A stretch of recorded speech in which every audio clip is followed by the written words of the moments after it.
The little engines were busy clearing their railroad of leaves and broken branches. Peter, Sam, and Rusty often worked together. One day, Rusty helped Peter Sam to a water tower.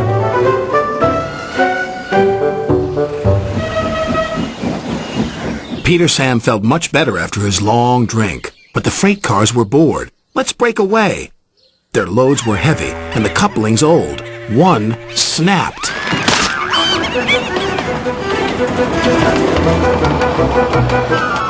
Faster, faster, shouted the freight cars. A sign read slow steep bends and ravine ahead, but the silly cars never saw it.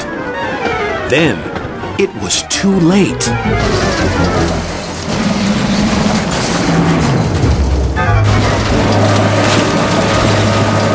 Peter Sam arrived at the scene of the disaster. His driver sighed. This was our fault. We didn't secure them properly. We'll have to get help to pull them out. Sir Topham Hatt will be very annoyed. And he was. You will work in the yards until I can trust you again. Duncan was delighted with Peter Sam's dilemma. Fancy not securing your freight cars on a hill. They'll come back to spook you and your special funnel. Woo!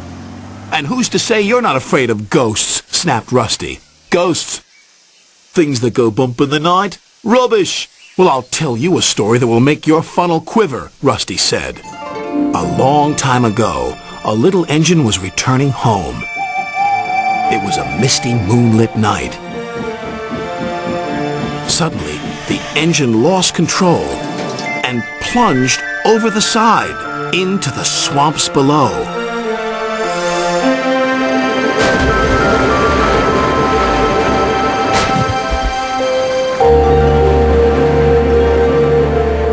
He was never found again. But many a workman will tell you that when the moon is full, they have seen the little engine trying to get home.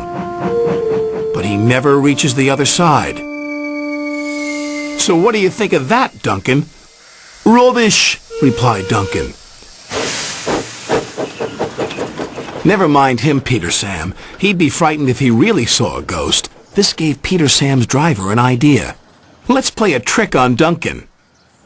The next day he spoke to Duncan's driver and fireman, who agreed. We'll do it tonight. Duncan had to take coal cars to the slate mines and then bring cars back. Duncan's driver decided as part of the plan to cross the old iron bridge. Haunted bridge! Rubbish! Snorted Duncan. It's as tame as a pet rabbit. But all the same, he kept thinking about Rusty's story. When dusk fell, he was keen to leave. If we don't go now, Scarloey will take my favorite place in the sheds. We have to collect our cars first, his driver replied. He could see their plan was working because Duncan was nervous. When night fell, they set off. The mists were rising around the old iron bridge. Duncan whistled, and the sound echoed everywhere.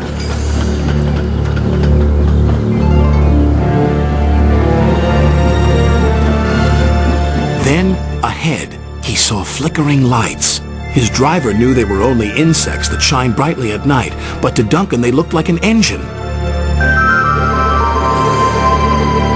Next, his driver secretly threw a rock from the cab into the ravine below. It's the ghost! Take me back! Take me back, please! When Duncan reached the safety of his shed, he closed his eyes tightly. Spooked, are you, Duncan? Laughed his driver. No, I'm asleep. And Duncan refused to open his eyes. He did, though, when he thought his driver wasn't looking, just to make sure that he was still there.